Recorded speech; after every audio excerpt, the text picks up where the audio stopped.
నమస్కారం. ప్రతిధ్వనికి స్వాగతం. భద్రతలో ఆర్థికంలోనూ ఎవరిపైన ఆధారపడకుండా అన్నింటా స్వయం సమృద్ధి సాధించడం, ఇదే నయా భారతానికి బలమైన పునాది అని పిలుపునిచ్చారు ప్రధానమంత్రి నరేంద్ర మోదీ.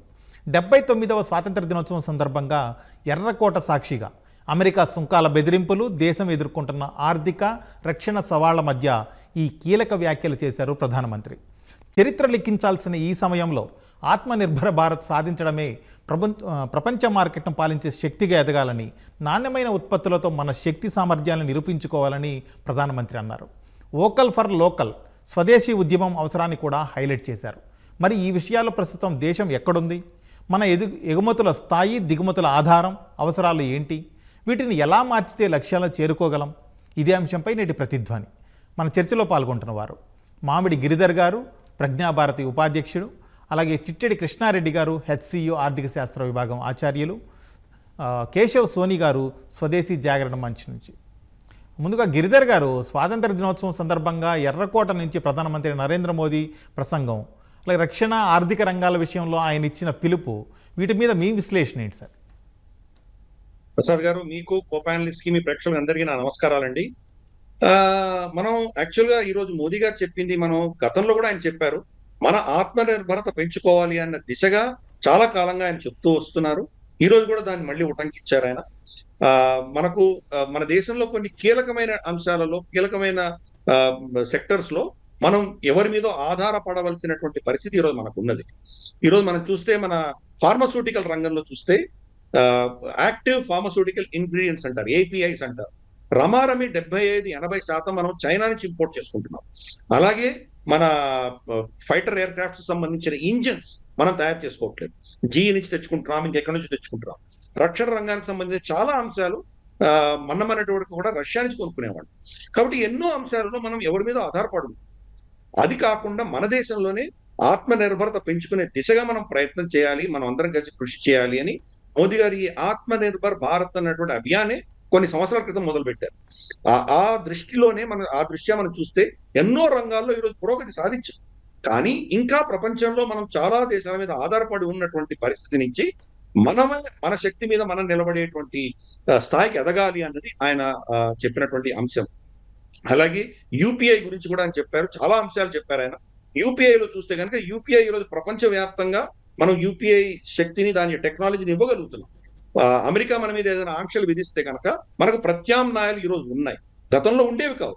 అమెరికా ఏది మన మీద ఆంక్షలు విధిస్తే దాన్ని తట్టుకోలేనటువంటి పరిస్థితి ఉండేది.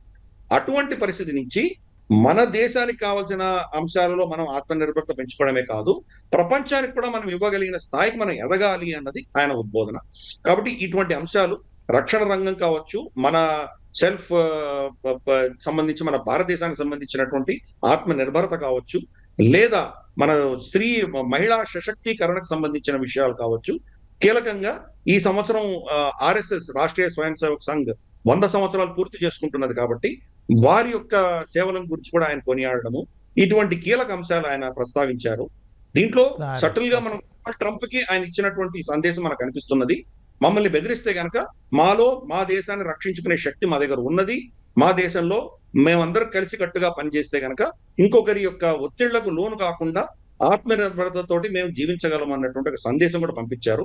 రేపటి రోజు అమెరికా మన మీద ఇంకా ఒత్తిళ్లు తీసుకొస్తే కూడా తట్టుకోవడానికి మన సమాజం సిద్ధంగా ఉంది, దాన్ని సిద్ధం చేసే దిశగా మోదీ గారు ప్రయత్నం చేస్తున్నారు. కృష్ణారెడ్డి గారు, ఈ మధ్య కాలంలో చూస్తే అమెరికా సుంకాల బెదిరింపులు ఎక్కువయ్యాయి. ఈ నేపథ్యంలో ప్రధాని మోదీ పిలుపు మరింత ప్రాధాన్యత సంతరించుకుంది. అసలు ఒక ఆర్థిక శక్తిగా మన స్థానం, అలాగే మన అవకాశాలు ఏంటి? మనకందరికీ తెలిసిందేనండి, గతంలో కూడా ఐఎంఎఫ్ కావచ్చు, వరల్డ్ బ్యాంకు వృద్ధి రేటు యొక్క అంచనాలు కనుక చూసుకున్నట్లయితే దాదాపుగా 5-6%, అంటే ఇవాళ జియో పాలిటిక్స్ కావచ్చు, కోవిడ్ తర్వాత కూడా ప్రపంచ దేశాలలో అత్యధికంగా వృద్ధి రేటును అంచనా ఉన్నటువంటి దేశం ఏదైనా ఉందంటే భారత్. అంటే దానికి భారత్ ఒక పటిష్టమైన ఆర్థిక వ్యవస్థగా ఉంది అనేటువంటి సంకేతాలు కూడా కనపడుతున్నాయి. దానికి నిదర్శనమే ఇవాళ మనం లెక్కలు కూడా చూసుకున్నట్లయితే దాదాపుగా మన ఎగుమతులు 2024-25కి మొత్తం భారత సరుకులు మరియు సేవల ఎగుమతులు చూసుకున్నట్లయితే $8,200 బిలియన్ రికార్డు ధరకు చేరాయి. దాంట్లో సర్వీస్ సెక్టర్ నుంచే దాదాపు $387 వరకు బిలియన్ల డాలర్ల వరకు మన ఎగుమతులు పెరుగుతూ వస్తున్నాయి.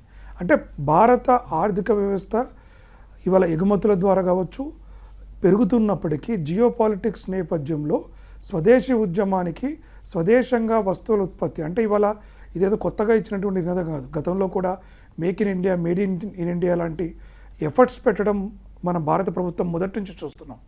ఎందుకంటే ఏదైనా ఒక దేశం స్వయం సమృద్ధిని, ఒక సస్టైనబుల్ డెవలప్మెంట్ సాధించాలంటే దేశం తనంతర తానుగా స్వయం సమృద్ధి అన్ని రంగాల్లో సాధించాలి అనేటువంటిది భారత్ గత దశాబ్ద కాలంగా చేస్తున్నటువంటి ప్రయత్నం.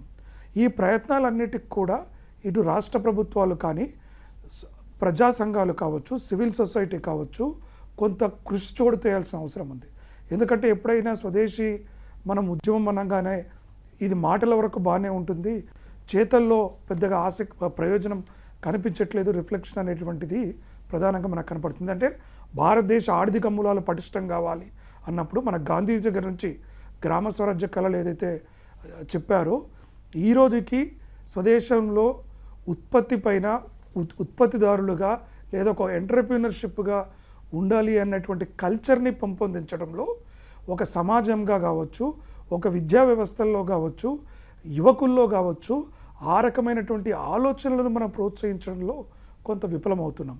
అంతేకాకుండా స్వదేశీ వస్తువులు ముఖ్యంగా భారతదేశంలో తయారవుతున్న వస్తువుల నాణ్యత విషయంలో కూడా ఈ గ్లోబల్ ప్రచారం అనేటువంటిది జరుగుతూ వస్తుంది. కాబట్టి వీటన్నిటిని కూడా ఎండగట్టాల్సిన అవసరం ఉంది.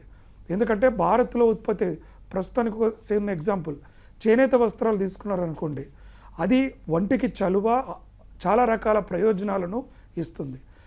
మన్నికగా చాలా దీర్ఘకాలం రాకపోయినప్పటికీ కూడా దానివల్ల ప్రయోజనాలు ఉన్నాయి. అట్లా భారత జీవన ప్రమాణంలో ఉత్పత్తి, వ్యవసాయ ఉత్పత్తుల్లో కూడా ఉత్పాదకత పెద్దగా లేకపోయినా ఆ పండించిన పంటల్లో ఆరోగ్యకరమైనటువంటి పోషకాలు, వస్తువులు ఉన్నటువంటి పరిస్థితిని మనము ఈరోజు ప్రపంచమంతా గుర్తిస్తుంది. కాబట్టి ఇవన్నిటిని కూడా ప్రజల్లో ఒక విరివిరిగా అవగాహన కల్పిస్తూ దేశ ఆర్థిక మూలాలని మరింత పటిష్టం చేయడానికి ఆస్కారం ఉంది. ఇటు వ్యవసాయ రంగం కావచ్చు, ఇటు మ్యానుఫ్యాక్చరింగ్ సెక్టార్లో కూడా సెమీ కండక్టర్స్ కావచ్చు, వీటిలో కూడా పెద్ద ఎత్తున పుష్ తీసుకురావాల్సినటువంటి అవసరం ఉంది. భారత ప్రభుత్వం కూడా మరికొన్ని రకాల సబ్సిడీలు కావచ్చు, ప్రజలకు సంబంధించి విరివిరిగా అవగాహన కార్యక్రమాలు చేయటం ద్వారా కూడా ఈ యొక్క స్వదేశీ ఉత్పత్తులు, స్వదేశీ వోకల్ ఫర్ లోకల్ అనేటువంటి నినాదం కూడా, అంటే ఒక మండలానికి కనీసం ఒక మోడల్ని, ఒక రోల్ మోడల్ని గనక మనము చేయగలిగి అక్కడ మన వస్తువులను గనక లేదా స్వదేశంగా ఎట్లా తయారు చేసుకుంటే ఆర్థికంగా ప్రయోజనకరంగా అవుతుందో కనుక మనం జోహో లాంటి మోడల్స్ని మరింత కొంత ప్రచారం కనుక కల్పించినట్లయితే ఈ స్వదేశంలో ఉన్నటువంటి శక్తిని, అంటే వాళ్ళ ఎగుమతుల విషయంలో కావచ్చు, ప్రపంచంలో 4వ పెద్ద ఆర్థిక వ్యవస్థగా ఎదుగుతున్న మనం మరింత బలపడడానికి ఆస్కారం ఉంది. కేశవ్ గారు, అలాగే ప్రధానమంత్రి మోదీ గారి స్పీచ్లో దేశవ్యాప్తంగా ఉత్పత్తి అవుతున్నటువంటి స్థానిక ఉత్పత్తులకి, అమ్మకాలకి ఎక్కువ ప్రాధాన్యం ఇవ్వాలని చెప్పి దేశవ్యాప్తంగా ఉన్న దుకాణదారులు, వ్యాపారులకు కూడా ఆయన పిలుపునిచ్చారు. ఈ పిలుపుని ఎలా అర్థం చేసుకోవాలి? ముందుగా నాతో పాటు ఉన్నటువంటి కోపానిస్టులకు, అదేవిధంగా ఈటీవీ ప్రేక్షకులు అందరికీ స్వాతంత్ర దినోత్సవ శుభాకాంక్షలు.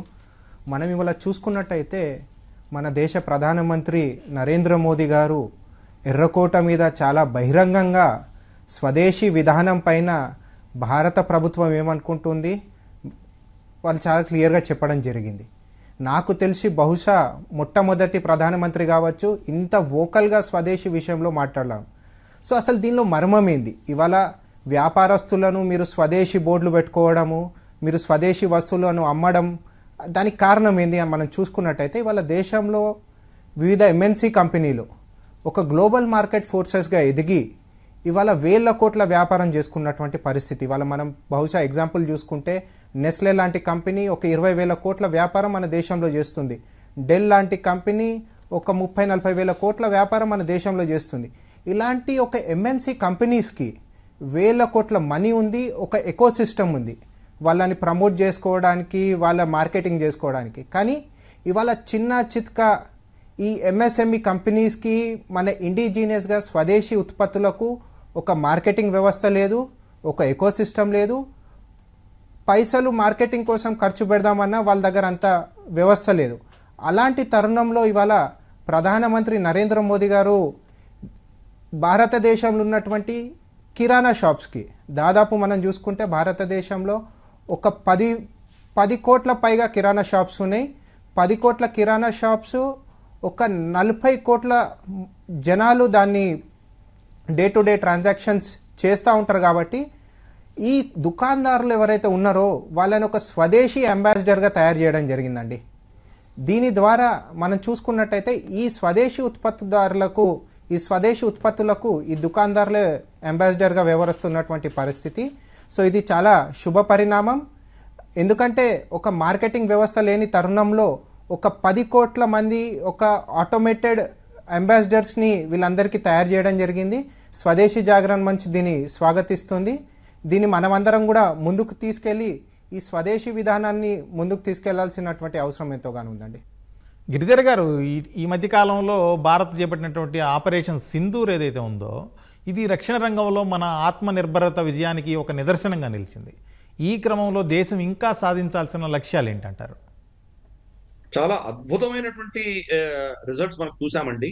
మనకు డ్రోన్ టెక్నాలజీ 2020 సంవత్సరానికి మన దగ్గర డ్రోన్స్ లేవు. మన సైన్యం డ్రోన్స్ వాడేది కాదు.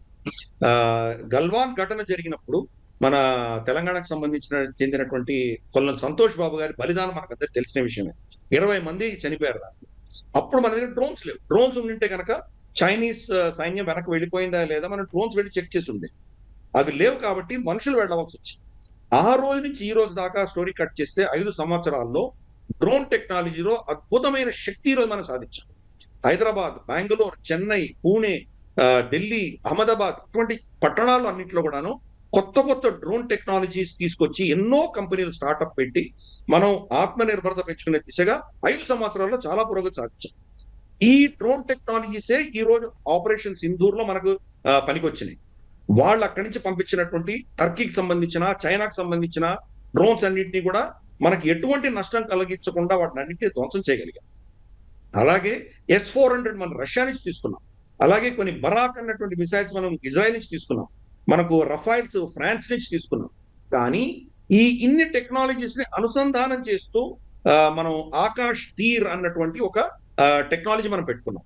దాంట్లో ఆకాష్ మిసైల్స్ ఉన్నాయి, మనకు తర్వాత S-400 ఉన్నది, బరాక్ ఉన్నాయి, స్కాల్ప్ మిసైల్స్ ఉన్నాయి. ఇటువంటివి అన్నింటి కూడా అనుసంధానం చేశాం. ప్రసాద్ గారు, ఒక అద్భుతమైన ఫోటో అప్పుడు మీరు చూసే ఉంటారు. మన air force chief, army chief వీళ్ళిద్దరూ కూడాను ఒక రూమ్ లో అక్కడ ఉన్నటువంటి స్క్రీన్ లో జరుగుతున్నటువంటి చూస్తున్నారు, టీవీ లాగా చూస్తున్నారు. యాక్చువల్గా యుద్ధం జరుగుతున్నప్పుడు వాళ్ళ ఆఫీస్ లో కూర్చొని వాళ్ళు నిర్ణయాలు తీసుకొని ఆర్డర్స్ ఇవ్వవలసినటువంటి వ్యక్తులు ఇద్దరు ఒకటే దగ్గర ఉండి కంప్యూటర్లు చూస్తున్నారు. ఎందుకు అంటే నిర్ణయాలు కంప్యూటర్ టెక్నాలజీ చేస్తాం. అది మన యొక్క గొప్పతనం. ఆకాష్ తీర్ టెక్నాలజీ వల్ల S-400 రష్యాలో పనిచేయట్లేదు. S-400 ఉన్నా కానీ కూడా యుక్రెయిన్ మాస్కో మీద దాడి చేయగలుగుతోంది. అలాగే వాళ్ళ దగ్గర ఇజ్రాయెల్లో ఉన్న టెక్నాలజీ అంత ఉన్నా కానీ కూడా ఇరాన్ బాంబులు ఇజ్రాయెల్లో పడ్డాయి. కానీ ఈ 2 టెక్నాలజీస్ తీసుకొని అనుసంధానం చేశాం కాబట్టి పాకిస్తాన్ వాడినటువంటి అస్త్రాలన్నీ చైనీస్వి, అమెరికన్వి, తర్వాత టర్కీ అస్త్రాలు, ఈ మూడింటిని కూడా మనం నిర్వీర్యం చేయగలిగాం. కాబట్టి ఆ శక్తి పెంచుకున్నాం. కానీ మనలో వీక్నెసెస్ అర్థమైనాయి. కొన్ని వీక్నెసెస్ మన దగ్గర ఉన్నాయి. ఆ వీక్నెస్ ని పూడ్చుకోవడానికే మోదీ గారు ఈ రోజు ఇచ్చిన స్టేట్మెంట్ మనం విన్నామది సుదర్శన్ చక్ర అన్న పేరిట మనం కొత్త టెక్నాలజీ లోవెస్ట్ షార్ట్ రేంజ్ దగ్గర నుంచి తీసుకొని హైయెస్ట్ 400-500 కిలోమీటర్ల దాకా డిఫరెంట్ రేంజెస్ లో మన సెక్యూరిటీ వలయాన్ని పటిష్టం చేసే దిశగా ఈ రోజు భారత ప్రభుత్వం నిర్ణయాలు తీసుకుంటోంది. రమారమి 2 నెలల్లో 2 లక్షల కోట్లు మనం ఆర్డర్స్ ఆల్రెడీ ఇష్యూ చేశాము. రాబోయే 2 సంవత్సరాల్లో కావేరీ ఇంజిన్ కూడా మనం భారతీయ టెక్నాలజీతో తీసుకురాకపోతున్నాం మనము. కాబట్టి అద్భుతమైనటువంటి ఆవిష్కరణలు ఆత్మనిర్భరత దృష్ట్యా ప్రభుత్వం ఆల్రెడీ నిర్ణయాలు తీసుకుంది. దాన్నే మోదీ గారు ఈరోజు ఆయన స్పీచ్ లో ఉటంకించారు. కృష్ణారెడ్డి గారు, ఇప్పుడు ఇవాళ దేశం నుంచి టాప్ 5 ఎగుమతులు, అలాగే టాప్ 5 దిగుమతులు అంటే ఒక ఆర్థిక నిపుణుడిగా, ఆర్థిక శాస్త్ర ఆచార్యుడిగా మీరేం చెబుతారు? అవి మన దేశ బలాలు, బలహీనతలకు సంబంధించి ఎలాంటి ఇండికేషన్స్ ఇస్తున్నాయి? అవునండి, ముఖ్యంగా ఇవాళ భారతదేశం ఎగుమతుల విషయానికి తీసుకున్నట్లయితే ఇంజనీరింగ్ గూడ్స్లో దాదాపు 28%, అంటే ఇది 2024-25 లెక్కల ప్రకారము ఇంజనీరింగ్ గూడ్స్ 28%, పెట్రోలియం ఉత్పత్తులు 11.63%, ఎలక్ట్రానిక్ గూడ్స్లో 9.63, రత్నాలు మరియు నగలు చూసుకున్నట్లయితే 6.85, డ్రగ్స్ అండ్ ఫార్మాస్యూటికల్ విషయంలో 6.69%గా మనకు టాప్ 5 ఎగుమతుల్లో ఉన్నాయి. అంటే ఈ 5 వస్తువులని భారతదేశం నుంచి ప్రపంచ దేశాలకు మనం ఎగుమతి చేస్తున్నాం. ఇక దిగుమతుల విషయానికి వచ్చినప్పుడైతే మనకు పెట్రోలియం మొత్తం దిగుమతులో అతిపెద్ద వాటాగా ఉంది. అంటే మనకు క్రూడ్ ఆయిల్ మనందరికీ తెలుసు, దాదాపుగా దేశానికి అవసరమయ్యే 70 నుంచి 80% మనం దిగుమతి చేసుకుంటున్నాము. దాంట్లో మనం వాడుకోవడంతో పాటుగా రిఫైన్డ్ అయింది మళ్ళీ కొంత ఎగుమతులు కూడా చేస్తున్నాం. అందుకే మనకు ఎగుమతులలో పెట్రోలియం ఉత్పత్తులు కూడా ఉన్నాయి. ఇక్కడ ఎలక్ట్రానిక్స్ కూడా దాదాపు 12.94%, అంటే మనం ఎగుమతి చేస్తుంది 9.63 అయితే ఇక్కడ దిగుమతులకు వచ్చేసరికి 12.94 చేస్తున్నాం. బంగారం థర్డ్ వచ్చేది 10.38% బంగారాన్ని కూడా మనము దిగుమతి చేసుకుంటున్నాం. యంత్రాలు, మెకానిక్లు లాంటి వాటితో పాటు రత్నాలు కూడా కీలక పాత్ర ఈ దిగుమతిలో చూస్తున్నాయి. అంటే ఈ దేశంలో మనము ఇతర దేశాల నుంచి దిగుమతి చేసుకొని ఇక్కడ ప్రాసెస్ చేసి ఈ ఎగుమతులను కూడా మనం చేయడం జరుగుతుంది.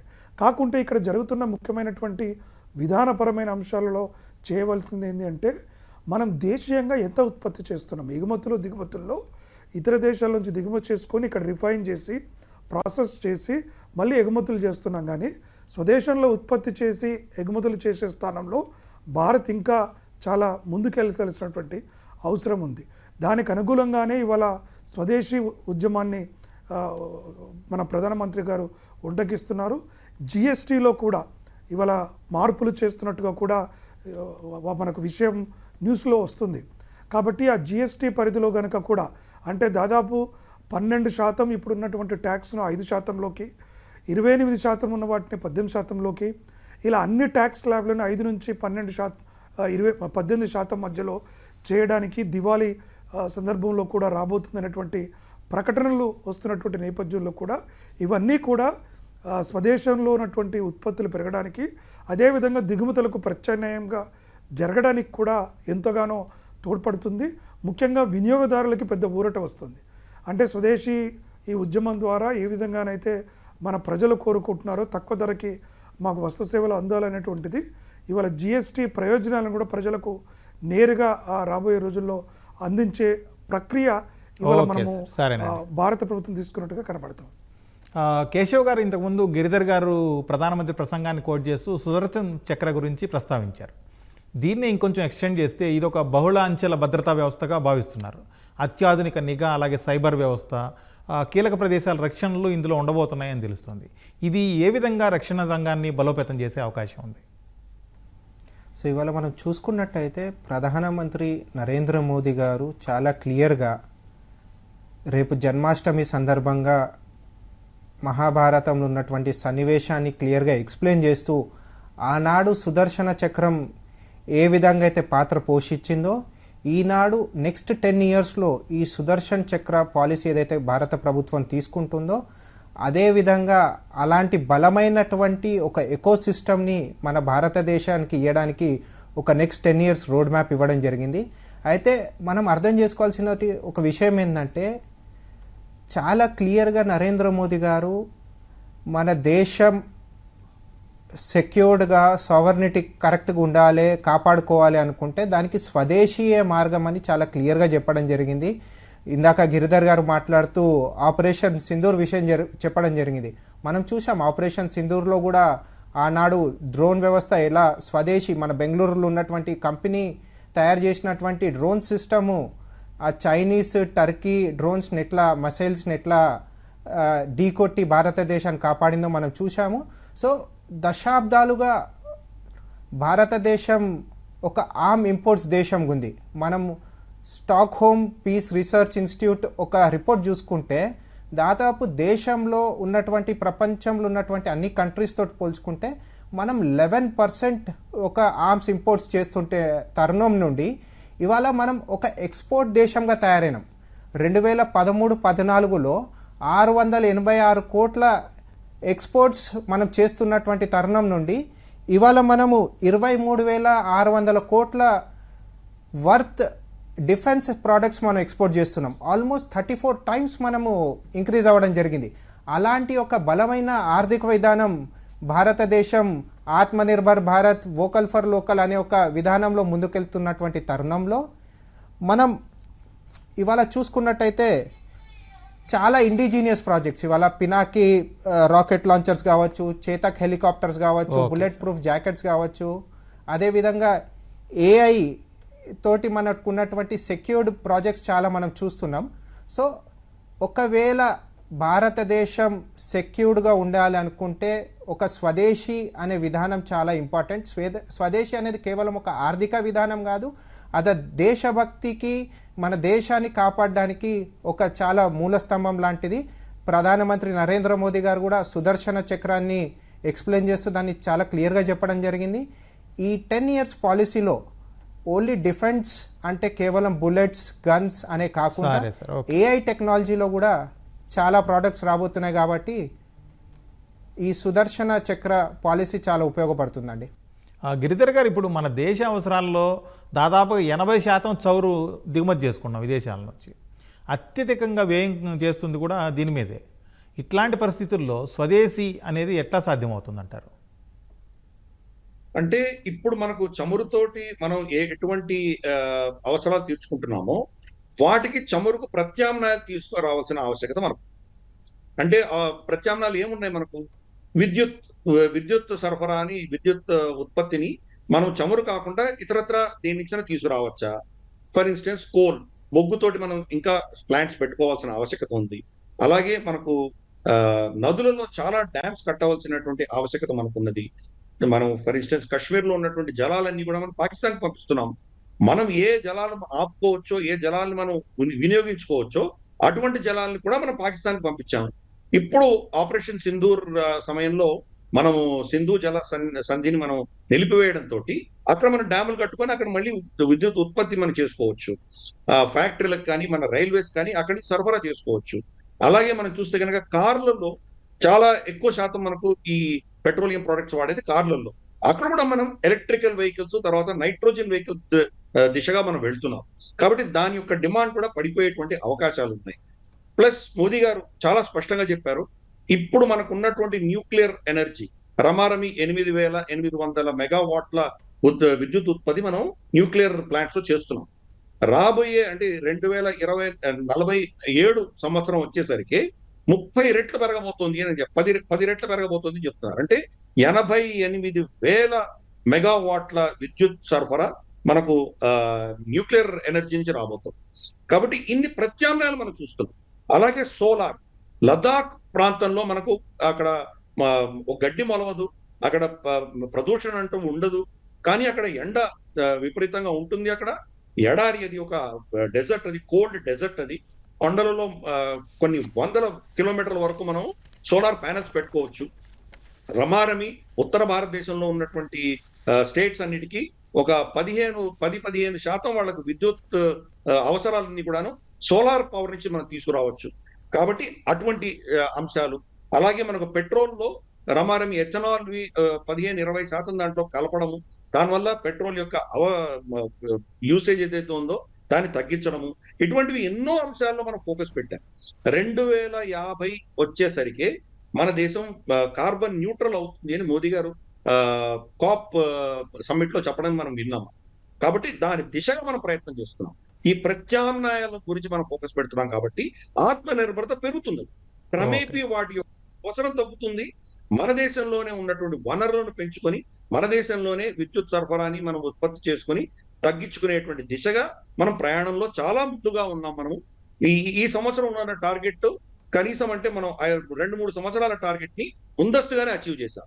అదే ఈ రోజు ఆయన స్పీచ్ లో కూడా స్పష్టంగా చెప్పారు మోదీ గారు, 10 రెట్లు మనకు రాబోతుంది అని చెప్పడం మనం విన్నాం. కృష్ణారెడ్డి గారు, అలాగే ఇంకో విషయం చూస్తే ఎలక్ట్రానిక్ గుడ్స్ దాదాపుగా 30% వరకు సెల్ ఫోన్లు, టీవీలు, స్మార్ట్ వాచ్లు, సెమీ కండక్టర్లు, లేకపోతే కంప్యూటర్లు, ఇలాంటివన్నీ మనం దిగుమతి చేసుకుంటున్న పరిస్థితి. దేశీయంగా ఇలాంటి ఉత్పత్తుల్ని ఎందుకు తయారు చేయలేకపోతున్నాం? వాటికి ఒక బ్రాండ్ క్రియేట్ చేయడంలో ఎక్కడ వెనుకబడ్డామంటారు? అదేనండి, ఇప్పుడు ఆల్రెడీ నేను ఇందాక చెప్పినట్టుగా భారత ప్రభుత్వం గత దశాబ్ద కాలంగా మనం సెల్ఫ్ రిలయంట్గా ఏ విధంగా ఉండాలో ఆ ప్రయత్నాలు కొనసాగుతూనే ఉంది. దానికి ఉదాహరణ పిఎల్ఐ స్కీమ్.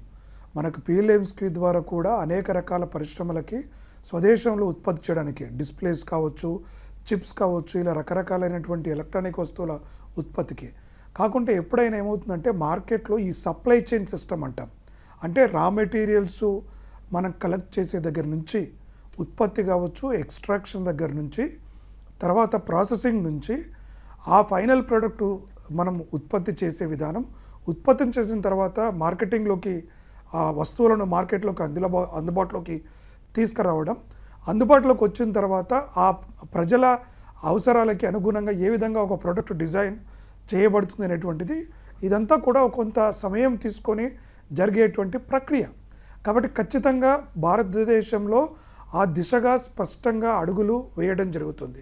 కాకుంటే ఇక్కడ ఇంకా కొంత సమాజంలో అవగాహన అనేటువంటిది చాలా ప్రధానమైనటువంటిది. అంటే ఒక ఎలక్ట్రానిక్ వస్తువు మన దగ్గర మనందరికీ తెలుసు, ఇంజనీరింగ్ గ్రాడ్యుయేట్స్ చాలామంది ఉన్నారు. మనకు ఇక్కడ నుంచి ప్రపంచ దేశాలకు వలస వెళుతున్నటువంటి వారి సంఖ్య కూడా అధికంగా ఉంది. ఐఐటీస్ కావచ్చు, లేకుంటే ఎన్ఐటీస్ కావచ్చు. ఎంతోమంది తెలివైనటువంటి విద్యావంతులు వారి భవిష్యత్తు కోసం ఇక్కడ ఉచితంగానో సబ్సిడీగానో విద్యను అందించి బయట దేశాలకు వెళ్ళి అక్కడ వారి సేవలను అందిస్తుండడం కూడా మనము గమనిస్తూనే ఉన్నాం. కాబట్టి ఈ దేశంలో ఆ టాలెంట్ని మనం నిలుపుకునే విధంగా చర్యలు ఒకటి చేయాల్సినటువంటి అవసరము కనబడుతుంది. రెండోది, ఇవాళ మనకు ఎలక్ట్రానిక్ వస్తువుల విషయంలో కూడా దాదాపు మిటి అనేటువంటి ఒక సంస్థ ఇచ్చిన అంచనాల ప్రకారం కూడా ఎలక్ట్రానిక్స్లో మన ప్రపంచంలో 3వ స్థానంలో ఉన్నాం. కాబట్టి ఈ ఫ్యాబ్స్ కూడా మనం ఏదైతే ఫ్యాబ్స్ ద్వారా చేస్తున్నామో ఆ కార్యక్రమాలన్నీ కూడా కొంత సత్ఫలితాలను ఇస్తున్నప్పటికి కూడా ప్రభుత్వం కూడా ఇంకొన్ని పాలసీ ఇన్సెంటివ్స్ని తీసుకురావాల్సినటువంటి అవసరం ఉంది. అవి ఏంటంటే ఈ కాంపోనెంట్ డిపేస్ అంటాము, డిస్ప్లే కావచ్చు, కెమెరా, బ్యాటరీ సెల్స్ లాంటి వాటికి PLI 2 కింద కస్టమ్స్ నుంచి రేషనలైజేషన్స్ చేయటం కావచ్చు, అదేవిధంగా డిజైన్స్కి IP ట్యాక్స్ క్రెడిట్లు కావచ్చు, R&D గ్రాంట్లు అంటే రీసెర్చ్ అండ్ డెవలప్మెంట్ విషయంలో కూడా విరివిరిగా ప్రోత్సాహాన్ని తీసుకురావాల్సిన అవసరం ఉంది. పరిశోధనల విషయంలో అంటే ఏదైనా ఒక కొత్త వస్తువును ఉత్పత్తి చేయాలన్నా, ఆ వస్తువును సరసమైన ధరలలో ప్రజలకు సేవలు అందించాలన్నా కూడా పరిశోధన అనేటువంటిది చాలా ముఖ్యమైనటువంటిది. అది ప్రభుత్వ రంగంలో కావచ్చు, ప్రైవేట్ రంగంలో కావచ్చు. కాబట్టి దేశంలో ఉన్నటువంటి శాస్త్ర సాంకేతిక రంగాల్లో పనిచేస్తున్న అన్ని విశ్వవిద్యాలయాలు కావచ్చు, పరిశోధన సంస్థలకు కూడా గ్రాంట్లను గనక విరివిరిగా ఇచ్చినట్లయితే మనకు మరింత ఆస్కారం ఉంటుంది. అదేవిధంగా ఈ గ్లోబల్ మార్కెటింగ్లో కూడా అంటే మనం స్వదేశీయంగా ఉత్పత్తి చేసినటువంటి వస్తు సేవలకి అంతర్జాతీయంగా మార్కెటింగ్ని కల్పించేటువంటి అవసరం కూడా మనకు కనబడతా ఉంది. కేశవ్ గారు, ఇప్పుడు అలాగే అమెరికా, జపాను, జర్మనీ, అలాగే చైనా, దక్షిణ కొరియా ఇలాంటి దేశాల నుంచి ఇప్పటికి కూడా ఈ రోజుకి కూడా కార్లు లేకపోతే ఆటోమొబైల్ విడిభాగాలని భారతదేశం దిగుమతి చేసుకుంటూనే ఉంది. మేక్ ఇన్ ఇండియాలో భాగంగా స్వదేశీ ఉత్పత్తులను పెంచి ఇట్లాంటి దిగుమతులను కన్నా తగ్గిస్తే సుంకాల బెడద కూడా కొంత తప్పే అవకాశం ఉంది. అయితే అలా చేయడం సాధ్యమేనంటారా? 100% సాధ్యం అండి. ఇవాళ మనం చూసుకున్నట్టయితే ఇవాళైతే కంప్లీట్లీ బిల్ట్ యూనిట్స్ ఏవైతే ఉన్నాయో వాటిని మనము ఇండియాలో దిగుమతి అవుతున్నాయి. అదేవిధంగా లోకల్ కాంపోనెంట్స్ కూడా ఏవైతే మేజర్ కాంపోనెంట్స్ ఉన్నాయో ఒక వెహికల్లో యూజ్ గానికి అవి కూడా భారతదేశంలో దిగుమతి అవుతున్నాయి. అయితే ఇవి దిగుమతి అవుతున్న తరుణంలో ప్యారలల్గా భారత ప్రభుత్వం PLI స్కీమ్స్ తీసుకురావడము, అదేవిధంగా EV పాలసీ తీసుకురావడం, ఫేమ్ పాలసీ తీసుకురావడం, వీటి ద్వారా లోకలైజ్డ్గా ప్రొడక్షన్, లోకలైజ్డ్గా దాన్ని పుష్ చేయడానికి చాలా ప్రయత్నం చేస్తున్నటువంటి పరిస్థితి మనం చూస్తున్నాం. అయితే మనం ఒకటి గమనించాల్సిన విషయం ఏంటంటే ఇవాళ PLI స్కీమ్ చూసుకుంటే 23 బిలియన్ డాలర్లు వీటి కోసం అలొకేట్ చేయడం జరిగింది. కానీ కేవలం వాటి దాకా ఓన్లీ $1.7 బిలియన్ ఖర్చు అవ్వడం జరిగింది. సో ఈ పాలసీ ఏదైతే తీసుకొని వచ్చిందో ఇంప్లిమెంటేషన్లో ఒక లోపం ఉంది. దాన్ని ప్రభుత్వం సరి చేసుకోవాల్సినటువంటి అవసరం ఎంతో ఉంది. ఎందుకంటే ఇవాళ కేవలం PLI స్కీమ్స్ ఓన్లీ ప్రొడక్షన్లో యూజ్ అవ్వడమే కాకుండా వేలాది జాబ్స్ క్రియేషన్లో కూడా భారతదేశంలో యూజ్ అవుతుంది. కాబట్టి ఓన్లీ స్వదేశీ ఉత్పత్తులే కాదు, లోకల్ జాబ్ క్రియేషన్లో కూడా చాలా యూజ్ అవుతుంది. కాబట్టి దీని మీద ప్రభుత్వం ఆలోచించాల్సిన తరుణం ఇది. ఇవాళ ఫేమ్ పాలసీ చూసుకుంటే మన హైదరాబాద్లో కూడా వివిధ బస్సులు, మన RTC బస్సులు కావచ్చు, ఫేమ్ పాలసీ ద్వారా వచ్చినటువంటి బస్సులు EV బస్సెస్ ఉన్నాయి. అవి చాలా ఎన్విరాన్మెంట్కి పనిచేస్తుంది, అదేవిధంగా లోకలైజ్డ్ ప్రొడక్షన్కి చాలా పనిచేస్తున్నటువంటి తరుణం. ఇవాళ మేక్ ఇన్ ఇండియా ద్వారా చాలా పుష్ ఇస్తుంది గవర్నమెంట్. కాకపోతే ఇందులో మనం ఒకటి అర్థం చేసుకోవాల్సిన విషయం ఏంటంటే ఇవాళనో రేపో జరిగే పని కాదండి. మనం ఇంపోర్ట్స్ ఆపినప్పటికీ మన లోకల్ R&D అనేది చాలా అవసరం అండి. సో కాలేజ్ దశలోనే ఇందాక కృష్ణారెడ్డి గారు చెప్పినట్టు కాలేజ్ దశలోనే, అది ప్రైవేట్ కాలేజ్ అయినా గవర్నమెంట్ కాలేజ్ అయినా, government should come up with a policy. వాళ్ళ న్యూ ఎడ్యుకేషన్ పాలసీలో అయితే తీసుకొని వచ్చారో government should come up with a policy to do a proper research కోసం ఒక బడ్జెట్ అలొకేషన్ చేసి కాలేజ్ లెవెల్లోనే వాళ్ళకు ఒక ఇన్కల్కేట్, ఈ రీసెర్చ్ ఇన్కల్కేషన్ తీసుకొని వస్తే, రీసెర్చ్ అండ్ డెవలప్మెంట్ కోసం తీసుకొని వస్తే బాగుంటుంది. అదేవిధంగా ఈ లోకల్ కాంపోనెంట్ టార్గెట్స్ ఏవైతే ఉన్నాయో అవి ఇండస్ట్రీ వాళ్ళకి ఇస్తే ఈ గోల్ అనేది అచీవ్ అవుతుందండి. గిరిధర్ గారు, ఇప్పుడు అమెరికాతో ట్రేడ్ డీల్ విషయంలో ఈ రైతులు, మత్స్యకారులు, అలాగే చిన్న మధ్యతరహా పరిశ్రమలు, వ్యాపారులు, వీళ్ళ ప్రయోజనాలే ముఖ్యంగా కొంచెం పీటముడిగా మారాయి, ఆ డీల్ కుదరడానికి అడ్డంకిగా మారుతుంది అని చెప్పి అర్థమవుతుంది. అలాగే అమెరికా ఈ విషయంలో ఏమడుగుతుంది? భారత్ ఇలాంటి ఒత్తిళ్ళన్నిటినీ తట్టుకొని ఏ విధంగా నిలబడగలుగుతుంది? వీటిని ఎలా దాటుకొని నిలువరించగలుగుతుంది? దానికి కారణాలేంటి? ఇవి కుంటి సాకులేనండి, అంతకుమించి ఏమీ లేదు. ఎందుకంటే పీయూష్ గోయల్ గారి నేతృత్వాన చాలా చర్చలు జరిగినాయి, 5-6 దఫాలు చర్చలు జరిగినాయి. ఆల్మోస్ట్ రెండు పక్షాలు కూడాను ఒప్పందం కుదుర్చుకున్నాయి. డొనాల్డ్ ట్రంప్ దగ్గరికి ఆఖరి ముసాదా తీసుకువెళ్తే ఆయన దాన్ని ఆఖరి క్షణంలో ఇంకా గొంతెమ్మ కోరికలు కోరడం మొదలుపెట్టి దాన్ని తిరస్కరించాడు. కాబట్టి ఆయన కోరినటువంటి వస్తువుల కంటే కూడా, ఆయన కోరినటువంటి కోరికల కంటే కూడా ఎక్కువ ఆయనకు కావాలి. మనకు చూస్తే కనుక యూరోపియన్ యూనియన్తో కావచ్చు, మనకు జపాన్తో కావచ్చు, లేదా ఇండోనేషియాతో కావచ్చు, కొరియాతో కావచ్చు, కొన్ని బిలియన్స్ ఆఫ్ డాలర్స్ వాళ్ళు అమెరికాలో ఖర్చు పెడతామని చెప్పి వాళ్ళు వాగ్దానం చేశారు. బహుశా భారతదేశం నుంచి అది కావాల్సి వచ్చింది ఆయన, అది మనం తిరస్కరించాం. రెండు, ఆఫ్ కోర్స్ వాళ్ళ వ్యవసాయదారులు, వాళ్ళకి సంబంధించినటువంటి వస్తువులని మనం కొనాలి అన్నటువంటి ఒత్తిడి ఒకటి, వాళ్ళ పాలు మనం కొనుక్కోవాలన్నటువంటి ఒత్తిడి. ఈ రెండు కూడా మనం ససేమిరా అన్నాము. ఎన్నో కూటమిలలో మనం అక్కడి నుంచి వైదొలిగాము కూడా. ఈ రెండు విషయాల్లో మనం ఎటువంటి కాంప్రమైజ్ చేయమని చెప్పి అందరికీ ఎప్పటి నుంచో చెప్తున్నాం. వాళ్ళ పాల ఉత్పత్తిలో ఆవులని చంపి ఆ గోమాంసాన్ని గడ్డిలో కలిపి ఆ గోవులకి పెడతారు వాళ్ళు. కాబట్టి అటువంటి మాంసంతో తయారైనటువంటి పాలని మనం ఎలా స్వీకరిస్తాం? మన దేశంలో అది ఎట్టి పరిస్థితుల్లోనూ కూడా స్వీకరించేటువంటి పరిస్థితి లేదు. కాబట్టి దాన్ని తిరస్కరించాం. అలాగే వాళ్ళ వ్యవసాయ ఉత్పత్తి అంతా కూడాను జెనెటికలీ మోడిఫైడ్ సీడ్స్ తో చేస్తారు. జెనెటికలీ మోడిఫైడ్ సీడ్స్ తో చేసినవి మనం కనుక ఒకసారి కొన్నామంటే మన భూమి సారం చచ్చిపోయి మళ్ళీ వచ్చే కొన్ని సంవత్సరాల, దశకాల వరకు వాళ్ళకు బానిసలు అయ్యేటువంటి ప్రమాదం మనకుంది. మన దగ్గర ఉన్నటువంటి విత్తనాలు వేసినా అక్కడ ఏమీ పంట రాదు. అలాగే వాళ్ళు వేసినటువంటి విత్తనాలు చాలా ధరతోటి ప్రతి సంవత్సరం కొనుక్కోవాలి. కాబట్టి అది తింటే కనుక మన ప్రజల యొక్క ఆరోగ్యం క్షీణిస్తుంది. ఈ అంశాల దృష్ట్యా ఈ రెండు అంశాల్లో మనం ఎట్టి పరిస్థితుల్లో మనం కాంప్రమైజ్ అవ్వడానికి సిద్ధంగా లేదు. ఇవి ఒక ఎత్తు అయితే, రెండవది భారతదేశాన్ని చైనా తర్వాత రష్యా వీళ్ళిద్దరికి వ్యతిరేకంగా ఒక ఎర చూపించి వాళ్ళని లొంగ తీసుకునే ప్రయత్నం చేయడంలో భారతదేశాన్ని ఒక పావుగా వాడుకుంటున్నాడు డొనాల్డ్ ట్రంప్. ఈ రోజు చర్చలు జరుగుతున్నాయి. ఈరోజు 15 ఆగస్టు అలాస్కాలో చర్చలు జరుగుతున్నాయి. అంతకంటే ముందర రష్యాకి బెదిరింపు ఏంటి? మీ పెద్ద కస్టమర్లు ఎవరైతే ఉన్నారో, మీ దగ్గర నుంచి ఎవరైతే ఎక్కువ కొనుక్కుంటున్నారో వాళ్ళని నేను శిక్షిస్తున్నాను, కాబట్టి నువ్వు నా మాట వినకపోతే ఇంకా శిక్షలు పెరుగుతాయి అని వాళ్ళని బెదిరించడానికి. అలాగే చైనాకు కూడా ఇప్పుడు 90 రోజులు ఎక్స్టెన్షన్ చేశారు. భారతదేశాన్ని ఎలాగైతే నేను పీడిస్తున్నానో అటువంటి దానికంటే కూడా ఎక్కువ సుంకాలు నీ మీద నేను విధించబోతున్నాను, కాబట్టి నా మాటను వినడం నేర్చుకో అని చెప్పి వాళ్ళకు ఒక బెదిరింపు. ఈ రెండు బెదిరింపుల దృష్ట్యా మన మీద ఇటువంటి ఆంక్షలు విధించడం అనేది చూస్తున్నాం మనం. వ్యవసాయ ఉత్పత్తి కావచ్చు, పాల ఉత్పత్తి కావచ్చు, ఇవన్నీ ఒక సాకు మాత్రమే. రేపటి రోజు ఫైనల్ గా మనకు ఏదో ఒప్పందం జరిగినప్పుడు ఈ రెండు కూడా మనం తిరస్కరించబోతున్నాం. దాంట్లో కొన్ని అంశాలు మనం తీసుకోవడానికి సిద్ధంగా ఉన్నాము. ఆల్మండ్స్ లాంటివి, మన రైతులకు పెద్ద దెబ్బ తగలనటువంటివి, కొన్ని డ్రై ఫ్రూట్స్ లాంటివి, ఇటువంటివి కొన్ని తీసుకోవడానికి సిద్ధంగా ఉన్నాం. కానీ మౌలికమైనటువంటి మన ఆహార మాత్రం మనం తిరస్కరించడానికి సిద్ధంగా లేము. కాబట్టి డొనాల్డ్ ట్రంప్ ఎన్ని ప్రయత్నాలు చేసినా మన రైతులను కాపాడే దిశగానే ప్రభుత్వం నిర్ణయం తీసుకుంటుంది. దాంట్లో ఎటువంటి సందేహం ఉండవలసిన అవసరం లేదు. కృష్ణారెడ్డి గారు, మీరు మన డిస్కషన్ మొదట్లో ప్రస్తావించినట్టుగా ఎర్రకోట నుంచి మోదీ గారు ఇంకొక కీలక ప్రకటన చేశారు జిఎస్టీ గురించి. ఈ 2 స్లాబులు తెస్తాము అని చెప్పి ఆయన చెప్పారు. దీని నేపథ్యం ఏంటి? ఒకవేళ 2 స్లాబులు తీసుకొస్తే పన్నులు ఏ విధంగా మారే అవకాశం ఉంది, ఆ ప్రయోజనాలు ఎవరెవరికి దక్కుతాయంటారు? జిఎస్టీ చాలా మంచి ప్రయత్నం చేశారండి. ఎందుకంటే మనం చాలా కాలంగా చూస్తున్నాం జిఎస్టీ యొక్క భారం ప్రజలపైన పడుతుందని. వివిధ రకాల వస్తు సేవలు, మిగతా ఎంఎస్ఎంఈ సెక్టర్ కావచ్చు, మిగతా సెక్టార్లో కూడా ఈ ట్యాక్స్ కాంప్లైన్స్ విషయంలో కావచ్చు, ఇన్పుట్ క్రెడిట్ పొందటంలో కావచ్చు ఇబ్బందులు ఎదుర్కొంటున్నామని అనేక సార్లు జిఎస్టీ గురించి చెప్పినటువంటి నేపథ్యంలో మొదట్లో కూడా భారత ప్రభుత్వం చెప్పింది జిఎస్టీ మనము క్రమంగా స్లాబ్లు మారుస్తూనే వస్తుంది.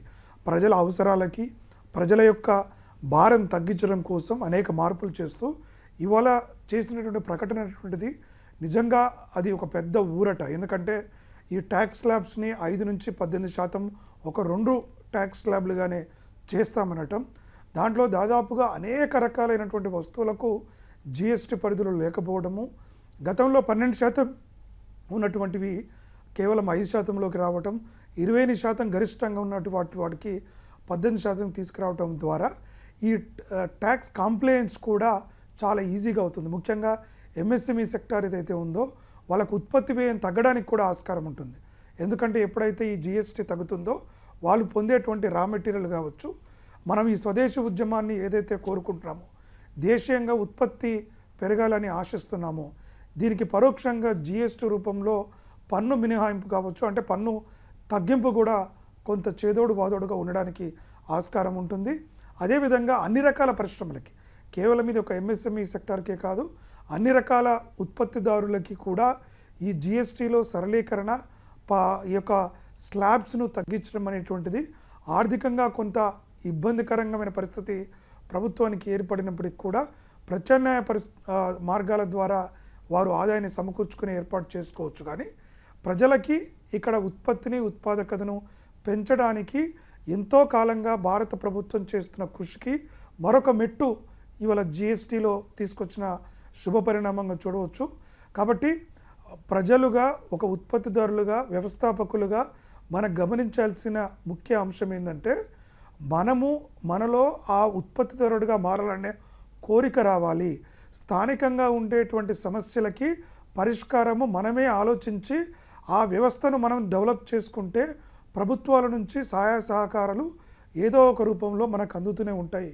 ప్రభుత్వాలు ఏ రకమైనటువంటి పథకాలు తీసుకొస్తున్నాయి, ఏ రకమైన సౌకర్యాలు మనకు అందుబాటులోకి తెస్తున్నటువంటి విషయాలపైన అవగాహన పెంచుకున్నప్పుడు ఇలాంటి ప్రయోజనాలు మరింత వేగంగా మనకు అందొచ్చు. ఎందుకంటే ఇవాళ దేశం అభివృద్ధి చెందాలన్నా, స్వదేశీ ఉద్యమం పెరగాలన్నా వ్యక్తులుగా, వ్యవస్థలుగా మనందరము చేయి కలిపిన రోజే, మనందరం కూడా మనకుగా అవగాహన కల్పించుకొని మన తోటివారికి అవగాహన కల్పించి, ఎప్పుడైతే ఈ ట్యాక్స్ బెనిఫిట్స్ కావచ్చు, బ్యాంకుల ద్వారా ముద్రా రుణాలు కావచ్చు, స్టార్టప్ల పేరుతో ఒక విద్యావంతులకి ఇస్తున్నటువంటి రుణాలు కావచ్చు, ఎంఎస్ఎంఈ సెక్టార్కి క్రెడిట్ లిమిట్ పెంచి చేస్తున్నటువంటి కార్యక్రమాలు కావచ్చు, ఇవాళ జిఎస్టీలో తీసుకొస్తున్నటువంటి ట్యాక్స్ స్లాబ్స్లో పరిణామాలు కావచ్చు, ఇవన్నీ కూడా దేశీయంగా ఉండేటువంటి వ్యవస్థాపకులకి ఒక ప్రోత్సాహాన్ని, కొత్త ఉత్సాహాన్ని ఇచ్చే విధంగా కనపడుతున్నాయి. అదేవిధంగా వినియోగదారులకు కూడా నిత్యావసర వస్తువుల ధరలు తగ్గి ఊరట లభిస్తుంది. కేశవ్ గారు, అలాగే ఆత్మనిర్భర్ భారత్, ఇంకొకటి వోకల్ ఫర్ లోకల్, ఇవి రెండు అమలు కావాలంటే భారత పౌరుల భాగస్వామ్యం ఇందులో ఏ విధంగా ఉండాలి? అసలు అంతకంటే ముందు రకరకాల వస్తువులన్నీ కలిపేసి అమ్ముతుంటారు. అట్లాంటప్పుడు ఏది విదేశీ, ఏది స్వదేశీ అనేది గుర్తించడం సామాన్య ప్రజలకు కొంత కష్టతరమైన విషయం. ఇది ఎలా సాధ్యం అంటారు? అయితే మొదటిగా మనం అర్థం చేసుకోవాల్సిన విషయం ఏంటంటే, ఇవాళ స్వదేశీ అంటే కేవలం వస్తువులే కాదు, మన జీవన విధానం కూడా స్వదేశీగానే ఉండాలి. మన భారతదేశం ఒక సివిలైజేషన్ని మనం ముందుకు తీసుకెళ్లాల్సినటువంటి తరుణం ఇది. మనం గతంలో చూసుకున్నట్టయితే ఎవరికైనా ఇంట్లో జలుబు అయితే ఇంట్లో ఉన్న అమ్మమ్మనో నానమ్మనో వంటగదికి వెళ్ళి పసుపు పాలు తీసుకొని వచ్చి మనందరికి ఇచ్చేవారు. కానీ ఇవాళ తరుణంలో మనం వెంటనే జలుబు అయితే సిట్రజనో డోలోనో వేసుకుంటున్నాం. మనం ఆ వంటగదిలోనే మనకు ఉన్నటువంటి ఒక హెల్త్ ఏదైతే సీక్రెట్స్ ఉండేనో వాటిని మనం విస్మరించినటువంటి పరిస్థితి మనం చూస్తున్నాం. అదేవిధంగా భారతదేశంలో నాకు తెలిసి బహుశా ప్రపంచంలోనే ఏకైక దేశం ఉండొచ్చు, తెల్లారితే 750 రకాలైనటువంటి బ్రేక్ఫాస్ట్లు భారతదేశ వ్యాప్తంగా తయారవుతుంటాయి ప్రతి ఇంట్లో. అలాంటి తరుణంలో ఇవాళ ఈ గ్లోబల్ మార్కెట్ ఫోర్సెస్ కానీ ఎంఎన్సి కంపెనీల ద్వారా కానీ ఏదైతే పాశ్చాత్య వెస్టర్నైజేషన్ మన భారతదేశానికి ఇన్కల్కేట్ చేసుకున్నామో దాని ద్వారా ఇప్పుడున్నటువంటి జనరేషన్ తెల్లారు లేస్తే రాత్రి డిన్నర్ వరకు కేవలం జంక్ ఫుడ్ లేకుంటే ఫాస్ట్ ఫుడ్ దీనికి అలవాటు పడి భారతదేశం ఒక హెల్త్ హజార్డ్స్ వైపు వెళ్తున్నటువంటి తరుణం మనం చూస్తున్నాం.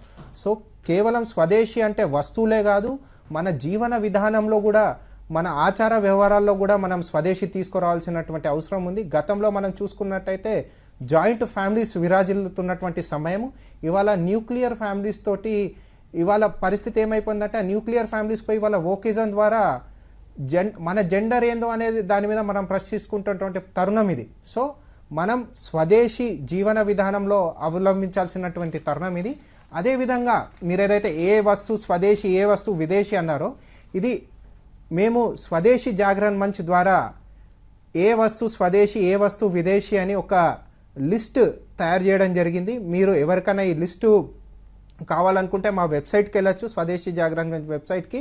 మేము కేవలం ఒక దేశీ ఎక్కడైతే హాలిస్టిక్ వ్యూలు ఉన్నటువంటి పెద్ద పెద్ద ఎంఎన్సి కంపెనీలు కాకుండా లోకలైజ్డ్గా తయారైనటువంటి స్వదేశీ ఉత్పత్తులను వీటికి మేము ఏవైతే ఆల్టర్నేటివ్స్ ఉన్నాయో వీటిలో పెట్టడం జరిగింది. ఈ సూచిని మేము ఇవాళ భాగ్యనగరంలో మనం చూస్తున్నట్టయితే దాదాపు 1,00,000 గణేష మండపాలు మనము వస్తున్నటువంటి తరుణంలో గణేష్ మండప నిర్వాహకులకు కూడా మేము ఈ లిస్ట్ ఇవ్వడం జరుగుతుంది. వాటి ద్వారా ఇవి అక్కడ వచ్చే భక్తులకు ఈ లిస్ట్ ఇవ్వాలి అనే ఒక ప్రయత్నం మేము చేస్తున్నాము. అదేవిధంగా ఇది కాకుండా ఇప్పుడు ప్రభుత్వాలు ఎన్ని చెప్పినప్పటికీ ప్రజలుగా మనం కూడా ఈ స్వదేశీ ఉద్యమాన్ని ముందుకు తీసుకెళ్లాల్సినటువంటి అవసరం ఉంది. గిరిధర్ గారు, ఈ స్వదేశీ గిరిధర్ గారు, కేశవ్ గారు, అలాగే మీరు చెప్పారు హైదరాబాద్లో ఇవ్వబోతున్నారు గణేష్ మండపాల్లో ఈ లిస్ట్ అనేది, అలాగే 2 తెలుగు రాష్ట్రాల్లో కూడా ఇస్తే అందరికి కూడా అవగాహన వస్తుంది కదా. అంటే మేము ఇప్పుడు స్టార్ట్ చేసినాం, ఎక్కడెక్కడ లోకలైజ్ ఇప్పుడు లాస్ట్ వీక్ ఆంధ్రప్రదేశ్లో కూడా ఆంధ్రప్రదేశ్ గణేష్ ఉత్సవ సమితి ఫామ్ అవ్వడం జరిగింది. మేము వాళ్ళకు కూడా ఈ లిస్ట్ ఇవ్వడం జరిగింది.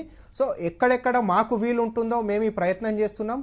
మిమ్మల్ని కూడా మీ టీవీ ఛానల్ ద్వారా మేము కోరేది ఏంటంటే ప్రజలకు, సివిల్ సొసైటీస్కి, రాజకీయ పార్టీలకు కూడా వాళ్ళ ఒక సిద్ధాంతాన్ని పక్కన పెట్టి మాతో కలవండి, లేకుంటే మమ్మల్ని మా దగ్గర ఉన్నటువంటి లిస్ట్ మీరు తీసుకొని మీరు కూడా లోకలైజ్డ్కి వెళ్ళి వాళ్ళకి లిస్ట్ ఇవ్వడం జరిగిందండి. Thank you sir. ఇది వాళ్ళ ప్రతిధ్వని. నమస్కారం.